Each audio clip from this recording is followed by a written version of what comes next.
I'm Dr. Tyson Marostica. And I'm Dr. Derek Moore, and we are your sports quacks.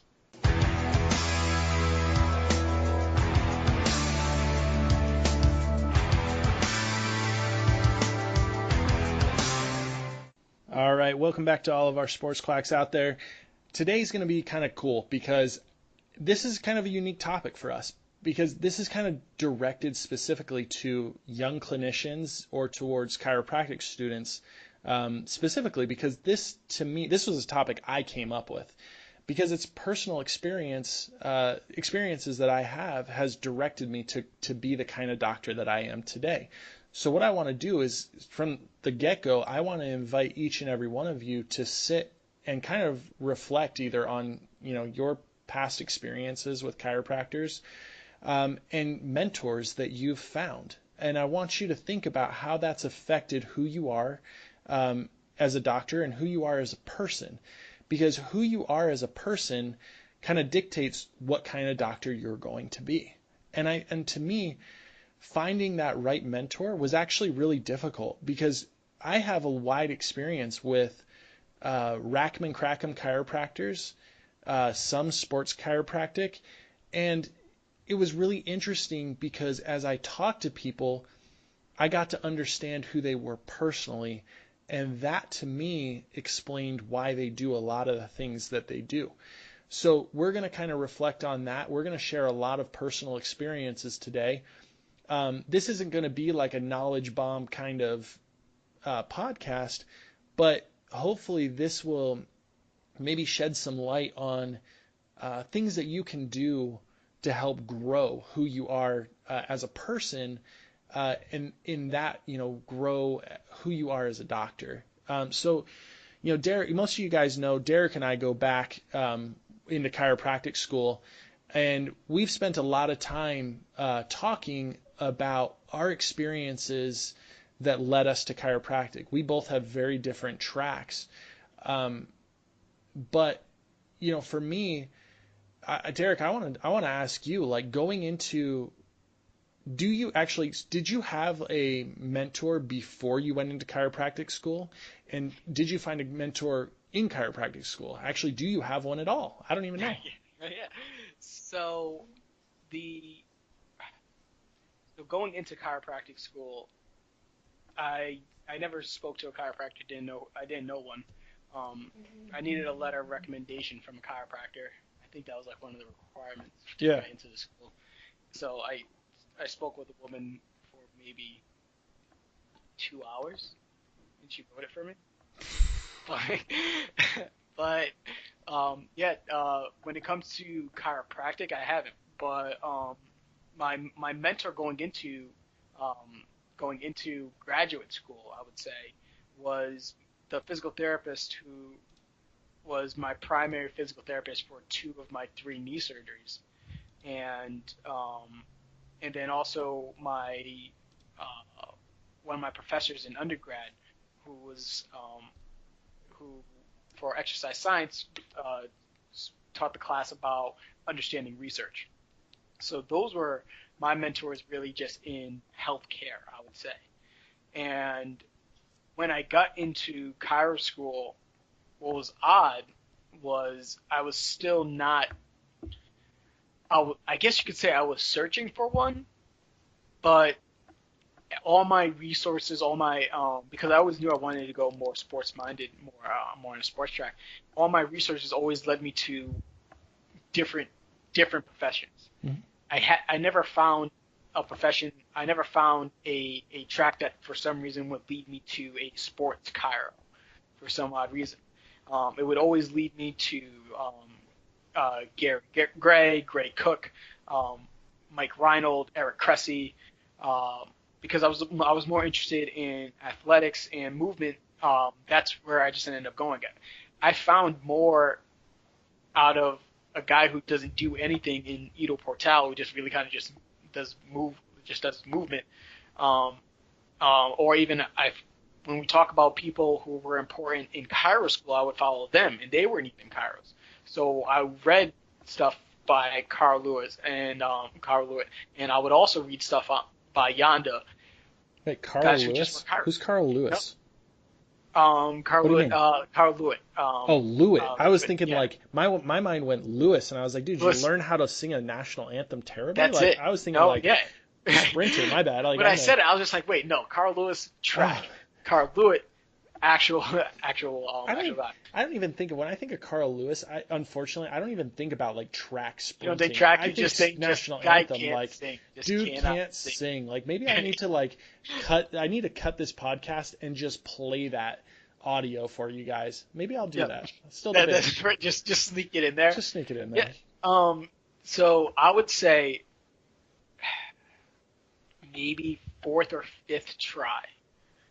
Do you remember when we took active care? You know what? It was Maybe later like seven. on. It was like Maybe like it was. I think it seven. was fifth or sixth. Okay. So I would say probably fifth try when I started following Greg Cook, who had the FMS, and then I was looking for Hmm. functional movement screens, and then I ended up with Craig Liebenson, who is finally a chiropractor. That was the first chiropractor that I actually started to follow and started to like actually be impressed by what he was doing. And eventually that grew to Liebenson, to also there's a doc named Josh Satterley, and then there's also another chiro, Greg, another chiro like he's nobody, but Greg Rose, you know. Yeah. But for chiropractic, there's very, very few, and I usually ended up following different professions. That's usually kind of how I went. Yeah. So for me, I'm gonna actually be pretty vulnerable here right now. You guys can learn about my stupidity right here. Um, I've always thought of like a mentor as like someone who like brings you under their wing and like teaches you stuff like directly. You know what I mean? Like Oh, I got what you're saying, I, right? I always viewed that coming in. Like I was always like, oh, my mentor was the guy who taught me how to do this and held my Yeah. hand and you know, I didn't realize that like I had been actually like mentored. Like I very little. Like I really didn't have many people that like took me and taught me and whatever. But from like a learning standpoint, I've learned a lot. So like if I look at like as a mentor as like I read their writings, I loved what they said, I followed them. There are a lot of people that I kind of like Yeah. kind of grasped onto. And before chiropractic school, my chiropractic mentors were definitely more bone out of place models. And that Hmm. was what got me excited about chiropractic care. Like I was cool with that. Like I liked that stuff. And then when I got into school, I found that I didn't really like that. And I felt like it was manipulative kind of stuff. That sounds mean. But so as I It just started, wasn't what you wanted to it do. wasn't what I wanted to do. Exactly. Right. That's the best way of saying it. Hmm. But so I started like reaching out and trying to learn and trying to grow. When I was in school, we had Josh Coleman, who's the Yeah. chiropractor for the Carolina Panthers, and he owns a clinic called Carolina Sports Clinic, hence Arizona Nope. Sports Clinic. There we go. So I reached out to this dude, right? And I got his phone number through someone, and she sent him a message and was like, her name was Sue Pittenger, and Sue Pittenger was like, to be honest, like she was a huge mentor because Yeah, I love Sue. I love Sue because she is a counselor at the college, and I went to her one day, and I had a sheet of paper that had all of my goals on, and you got to understand that I am a OCD, anxiety-ridden father of two at this point in chiropractic school, and I'm like, I wrote out this big long list of, hey, here's what I want, and she goes, you sound just like Josh Coleman. And I'm like, who's Josh Coleman? Like, what's this dude? So whatever. She got me his number. He came to the school, got me his number. I called him, and this dude sits on the phone with me for like 3 hours talking about like my life goals. And I had never met anyone who was that genuinely interested in some like little kid in chiropractic school. It was Right. such a cool experience. That was my like first like felt like, wow, this dude is a mentor. And you know what? I haven't even talked to him since. Yeah. I watch his videos. I follow him. Like, Right. And I feel like, if we're gonna go that route too, you know, for I feel as though if you look at everybody who's been successful and they're trying to um, teach you how to be successful, they always tell you to find a mentor. mm-hmm. And I've never, the biggest thing for me, the biggest problem for me was always that personal aspect. I've always had that mentor where it stuck strictly with, hey, how should I be doing X? How should I be doing Y? But it never went into that personal realm where I feel as though many times that is going to be important. And um, whether you have that in life, whether it be like your parents, or through organizations, whether it's your former military or you're part of a church, if you don't have a personal mentor, that can be just as problematic as not having a career mentor. And I'm going to make a quick plug, a quick infomercial for Sue Pittenger. If you guys are at NYCC and you haven't spoken to Sue, you need to speak to Sue. She will make your life a lot easier. I'm telling you, she was the biggest help to me getting into practice. I still email Sue with questions. She responds almost immediately. She helped me land my first job, and I started work the day after I graduated. And Sue has always been a huge help. So that was a quick infomercial from Sue from NYCC. But anyway, when it comes to mentors, I really just think that you have to understand what you need mentorship for too. Is it a clinical mentor? Because when it comes to clinic mentors, we have colleagues, obviously. I'm always impressed by what Tice does with running his business out in Arizona. My buddy Matt, who's working out in North Carolina, I follow what he does because he's been making some big moves out there too. But if we're talking about like a clinical aspect, it's in school I really didn't feel comfortable with it. There was one professor, and you know who I'm talking about, that I'd say like, yeah, we aligned, but for the most part, going through Cairo school, it was lackluster. And what I would feel is like I was like, oh yeah, this is who I want to reach out to.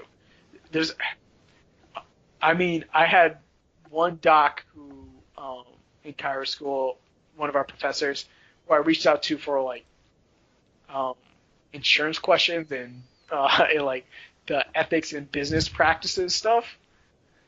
And so I would say he's a mentor in that aspect, but clinically, I guess you would even say I'm still searching. Yeah, that's interesting. Like, I think you hit on something really interesting. Like, and this is where I'm saying like, hey, dig deep, right? So like we've already talked about some deep stuff, but here's where I'm going to say dig deep. Like, think about, to anyone listening, think about someone who's affected you personally, right? And we're talking, it doesn't have to be a doctor, it doesn't have to be, a chiropractor specifically, but think about someone who has affected you from an ethical standpoint that literally makes you want to be a better person. That person is probably going to have, if you're willing to embrace that, they're going to have a greater effect on how you run your business and how you hold yourself up than the person who's giving you information like the Gray Cooks or the Greg Roses or things like that. Because for me, like personally, I make choices, business choices, based on whether or not I can live with myself. And someone who taught me that was my parents, was my dad. I watched my dad growing up make choices. Ooh, my business phone is ringing. There it is. Wow, it is way past hours. I'm going to let that go to messages. So watching my dad make choices makes me now make choices in my business that help me avoid crappy situations. Like, so you guys are going to run into this. If you own your own business, sooner or later, you're going to get a call from a company that wants to do nerve conduction testing. And as soon as you start asking them about, hey, how do you bill? How do you do this? And then as they're gonna dig a hole and be like, oh, well, we don't back bill patients and we wipe their deductibles and things like that. I looked at a guy one day, he walked into my office, he stood on the other side. I looked at him and I said, is that ethical? And he goes, well, it depends what your definition of ethical is, with this little smug on his face. And I go, no, dude, that's not ethical. And he goes, yeah, well, you're just a mother effer who doesn't know what he's doing. And I go, whoa, Oh, ouch. man. I'm like, dude, you can just get to stepping. Like, we're done Yeah, here. right. Like, we're not talking. Like, so people, like, look back at your life. And if you see someone and you know someone and someone comes to mind that helps you make ethical, good choices, go talk to that person more. Go grasp onto that and learn from those lessons, because that'll prevent you from making stupid decisions later in your life. I don't know if you have that kind of person, Derek, but like that's my like real personal plug. Right, yeah, and and like I said before, it doesn't need to be um some big name, like you said, it could be simply being your parents. It can be a teacher from I still talk to my teacher from high school, and he I would say is my political mentor. Mm-hmm. We where he follows it so much that I don't go to other mainstream media. I would just follow what he says and just say, all right, that makes a little bit more sense. I understand what he's trying to say there, but it's still a matter of, like you said, if you feel as though you've had a possibility of having that connection with somebody, you need to be more proactive in growing, because you don't understand how much that's going to help you develop as a person, and possibly even start to be more beneficial into the business aspect too. Um, and the mentor isn't supposed to always end up being somebody who tells you, hey, you're doing the right things, you're doing everything okay. They need to be almost a gauge. They have to tell you, it has to be something that can make sure that you put whatever you're doing up against it and see if it still floats. I use Dr. Spina from Functional Range Conditioning. He's probably the work that I'm reading the most now, because it challenges a lot of the stuff that I've been doing, and it forced me to have to start to look into neurology and biology again, which I hated to do. Yeah. But I figured it was just like, hey, this is something that challenged me, and now I need better explanations for what I'm doing. And I may have had a 5-minute conversation with him, but I follow his work. And the tough part here is, I guess, that personal interaction with people. I think you can easily start to find a mentor by just sending an email, because you'd be surprised by the people who will actually who will email you back, or who will direct message you back. A lot of social media has allowed for easy access to once before inaccessible people, and as students especially, I think it's important to try to take advantage of that.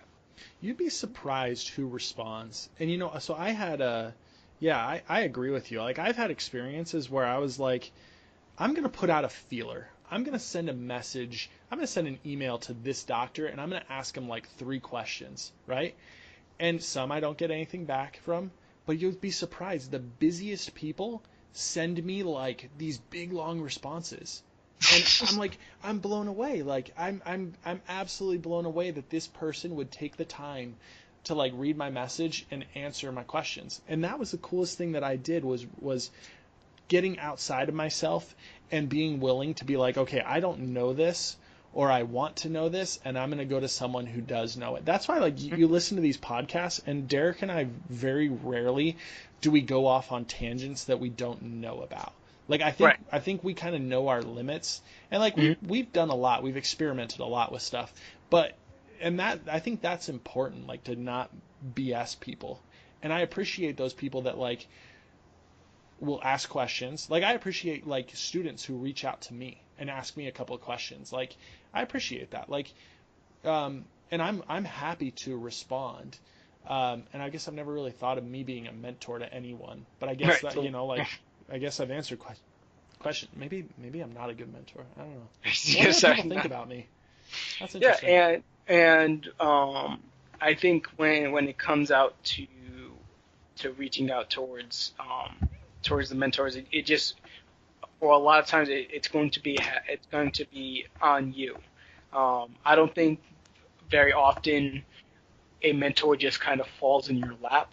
They may just walk by you, but if you don't actively pursue it, more than likely nothing's going to come from it. It's going to take some work, and it doesn't need to be like a full out blown relationship. Like you said, you spoke with Dr. Coleman, and you haven't spoken to him lately, but you would know, hey, if I reach out to him, he is still hopefully there to possibly help you. Yeah. You know, and things like where, and if he, for example, my past supervisor, you know, if we were to run into each other at um, an ART certification course or something, we would probably just end up going out for a beer. You know, we still text each other about freaking Las Vegas Knights going to the Stanley Cup, because we said they were going to be atrocious for 5 years, and now they're, and well, I don't even know. I think they might be winning tonight, They but just lost, by the way. they just lost. Yeah, Did they? Capitals took the cup. Yeah, When I move out of DC, that's when they win. You Right. know, I could have been there. I could have been out in the streets going crazy, but no, that apparently that it wasn't meant to be. But yeah, you know, the relationship I had with my supervisor there, it never really got like personal. Like, we didn't talk about like what was going on in each other's like personal lives, but we would have team dinners. We went to a couple of Nats games, and I met his wife and his kids and stuff like that. And it didn't need to be out of my comfort zone, and for it to be advantageous for me, you know. And I feel as though for a lot of maybe like introverted students who are afraid to reach out to people, this is going to be a time where you have to kind of break that, because if you don't have the ability to reach out to other people, you're going to have a lot of difficulty in practice. You're going to make a lot of mistakes that possibly you wouldn't have had to have if you had somebody lead you. It's so true. Like, so one thing I noticed, I always say one thing too. Sorry, I always stop podcasts because I'm like, I catch things that I say over and over again. All the time? All the time. Oh my gosh. So watching other students go through school, or watching other people in practice, you wonder why people do things, and it's because they had that mentor going into school and they shut everything down, right? So they learned the way that one doctor did stuff, and if somebody disagreed with the one doctor that they said, they will like throw up. They'll have like screaming fits with doctors in class. Like, I've watched absolute meltdowns because teachings did not agree with what their mentor taught, and they have Right. like these like the complete like breakdowns. And I think what I want to get to is the fact that it's okay to have more than one mentor, right? Like, especially when it comes to healthcare, like, you can pick good things from different people. You don't have to do things a set way because your mentor does it that way. Because guess what? Most likely your mentor like has strengths and weaknesses. Right. To me, like, you have to be willing to step back and be like, okay, here's someone that I take from because they do this. I take from this person because they do that well. I take from this person because they do that well. And I'm going to try and build myself up from learning from multiple people. Because it's funny, like, I've learned things. I've watched the way certain people run their business, and like, yeah, they're great. They're killing it financially. Like, yeah, they're awesome. Like, they can pay for all this cool stuff. Dude drives a Range Rover, which is my absolute dream car. Oh my gosh. Oh, that, like, I would love to pull up in a Range Rover to my office. But then again, like, I think about it, like, I don't want that car because I don't want some idiot to ding it up. Like, That's so true. that's my battle. Whatever. It's so That's your internal battle that's right my there. that's my Your internal dream battle. your dream car is the car that one of our kids in Cairo school drove. Oh, I know. It hurts me deep down. But here's the thing. Like, but the people that are financially killing it, like, they're not always the best people. I hate to say that. Like, not that I'm sorry if you're listening to this and you make a lot of money as a chiropractor. I'm not saying you're a bad person, but I have found that when I dig, like, it's not the person that I necessarily want to be like. Um, so, this topic is a little like it's a little broad, it's a little bit crazy, and I wonder if a lot of people will actually listen to this one. But it to me, like, I wish when I was a student or as a young doctor, I I I was willing to listen to different people. I feel like I kind of, unfortunately, when I first got into school, like, I had those mentorships, and my first few trimesters, my first like few introductory courses to chiropractic, I was like, oh, but my one doctor does it this way, and no, that's not right. Like, they're wrong, whatever. And I kind of didn't open myself up to different people. And then I kind of like dug a little bit, and things didn't click, and things didn't make sense. And then I was like, oh yeah, like, I need to learn more, and I need to grow more, and I need to expand. And then I found TPI, and then I found Greg Rose, and I found all those guys, the Gray Cooks, things like that. And I listened, and I adapted. And then I found people like that just went all in for guys like Kelly Starrett, or guys that went all in for different PTs and swore by their teachings and their principles. And I felt like those people got sidetracked really easily. That makes sense? Right. Like, Yeah, and sometimes it would bounce around every other trimester. You'd see them again, they'd be on another kick. Like, who's the new guy that you're listening to, and he has all the answers all the time. I think the one mistake people can do is turn their mentors into gurus and like make them like Yoda, where it's just like everything that they say is what has to be done. it's gospel. Yeah, it's gospel. Just you really have to allow for them to allow for your mentor to still be valuable. Yeah. And that way you can always still have like an internal check system, making sure that you're not straying away from yourself. Because also you don't necessarily want to always just be your mentor, because sometimes that might not be who you are. Mm-hmm.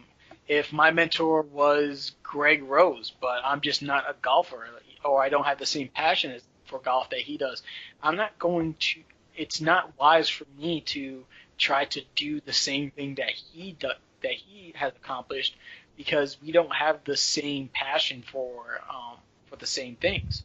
So although I use him as a resource, he may not be the person that I want to. He may not have the career path that I want to follow. Mm-hmm. Specifically. And for students, I think it's only going to become easier. Just because of the amount of information that they have at their fingertips when it comes to Instagram now, Twitter, obviously, Facebook. There's so many different avenues for them to get in touch with people. It's ridiculous. It's just always funny when I was in chiro school and we would have discussions and people just didn't know who I felt like when I was in chiro school, and I went into the last few stages of clinic when we were treating people. I was just astounded by how many people just didn't know who Greg Cook was, or who didn't know who Craig Liebenson, primarily like even like Craig Liebenson, it's just like he's the chiro that does the stuff that you guys should be paying attention to. Dude, that was one thing that always drove me nuts about you. I'll be very honest. Was like, I would come in and I'd have this like, oh yeah, I'm studying this, and then you'd come in and be like, oh, but I'm learning from this guy, and you'd explain it in all these terms, and I'm sitting there beating my head against the wall like, Derek, you're killing me. I don't know this crap. Like, you're talking over my head. Dang it. And then I'd go like search it. I'd go study it out, right? Like, it was a good thing. Like, it drove me nuts, but I think it drove me to like learn more. Like, you'd have these, you'd throw things out at me, and I'm like, I'd go like on the computer real quick, or I'd look on my phone, and I'm like, what is that word? Like, what does that mean? And then I'd find it, and I'd be like, crap, I need to study that. Okay, I got to find stuff. And Yeah. it drove me to be better. Yeah, and we would have those conversations all the time, like, but even once again, like I was like we would have those conversations where I would lead you maybe on a good path where you're just like, okay, I'm gonna learn a little bit more about Great Cook, and then I would do things that would lead you on a bad path. Be like, maybe I am gonna put that burger in a grilled cheese sandwich. Maybe I'm gonna have that. Oh Maybe I'm gonna have man. that. I'm gonna have that monster with it. Why not? Let's see what happens. Derek is the reason why I gained 20 pounds in clinic. I'm a big boy too. Like I'm 6'1", 200 pounds, and I went into clinic with Derek, and we had these like passes that got you. We had like cards that you could get whatever food. Derek builds this like great relationship with this guy, and he's putting burgers and and grilled cheese sandwiches with massive amounts of fries. And I'm like enjoying, like I'm like, yeah, let's eat. Derek is like 5'9", 5'10", 130 pounds soaking wet. I balloon up. I'm not working out as much. Like I get big, and Derek stays skinny, and I'm sitting there going, "What a jerk! You getting What's fat? happening? What's going on?" What is happening here? I leave school. I get down to 195, and I'm like, "Okay, yeah, it was." All right. It was those meals over there. Yes, it was. But yeah, here's the thing, people. Like, I'm gonna conclude. Derek was the leader in this one, but I'm gonna conclude this one. Here's the thing, people. Get yourself a good mentor, but get yourself multiple good mentors. Mm-hmm. Pick good things from people that you like, and with those people that teach you good things, go be around them more often. Find ways to listen to them more. Find ways to connect with people, because those personal relationships will teach you a lot more than just reading their books. And you'd be surprised who will actually talk to you. People are open. Doctors are open. Um, you know, uh, you'll learn more about people just trying to reach out. So yeah, be open. This obviously was a different podcast than we normally do, but I felt like it was important to talk about that, because I think that as doctors, we really need to be open and learning and being willing. So yeah, like always, follow us on Instagram, Twitter, send us messages on Facebook, hit us up. We'd love to talk more about this stuff. If you guys, are have someone you'd like to, share with us who we can learn from, please hit us up. Have a good night, and we'll talk to you later.